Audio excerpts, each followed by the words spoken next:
Hello mga Kamilings TV Fine! Kamusta po sila? Sana po nasa mabuti silang kalagayan. You are tuning to Kamilings TV. This is Milin po. At tayo po ay busy sa kitchen. At yan po ang ating gagawin na ating lulutuin.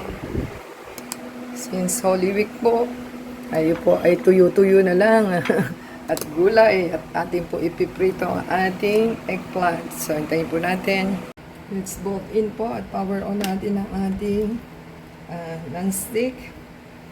Yan po ang ating non-stick at tayo po ay magpiprito ng ating talong. So, hintayin lang po natin at ating pong iprito muna siya at painitin. So, check po natin at yan, mainit na po siya. Pwede na po natin iprito ang ating eggplant.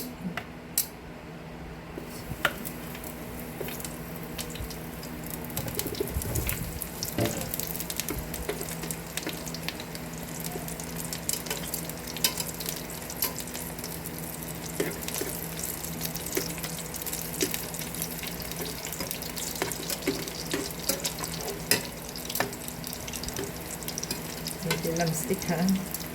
So, ganyan lang naman po. At pagkatapos po yan ay pagkaluto siya is itatao po natin ulit. Yan, i-check po natin ang ating talong. Baka po sunog na. Itao po natin kung ano. Paligtarin po. At itayin lang po natin. At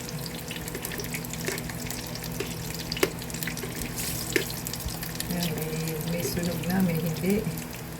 So, depende ng parte ng ating kawali.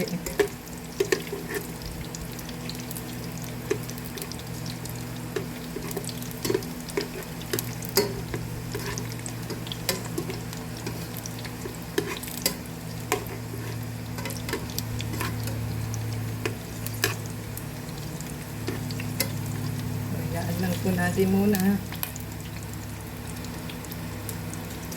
Ating i-check po kung sunog na. At meron pong parte na hindi sunog parang hindi pa siya luto. Sunog ito. So, tingnan po natin. Tapos lang. Para kumaano natin ang ating balanse, ang ating luto.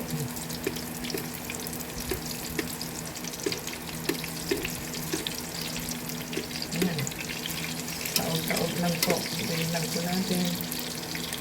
So, i-check po natin kung ano na ang status ng ating pinirito.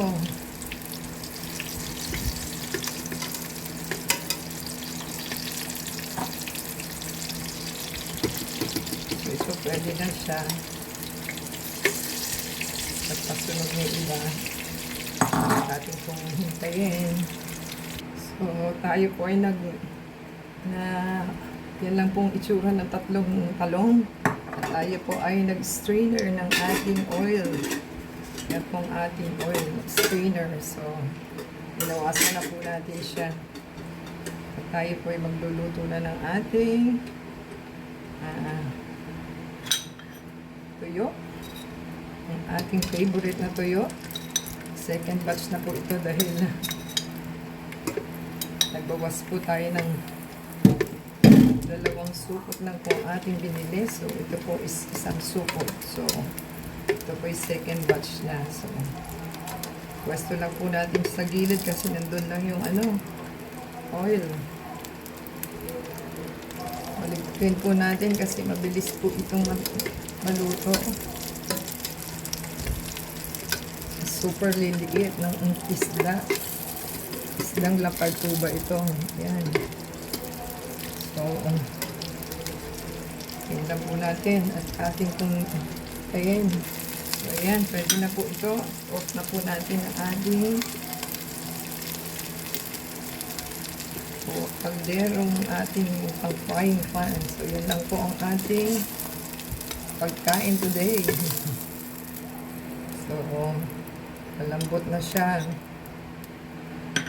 Yun lang po natin. Ayun na po yung ating nilutong masarap na piniritong talong. Ayan, tuyo. So, kung nagustuhan po nila ang ating niluto na fried eggplant and dried fish na tuyo. So, di ba sa thumbs up po, comment down below sa ating niluto and subscribe po sila and support sa ating channel. At the same time, paki-play po yung ads and video and paki-share po ang ating video para po ma-monetize naman po tayo sa inyong suporta. So, until next time po, bless everyone.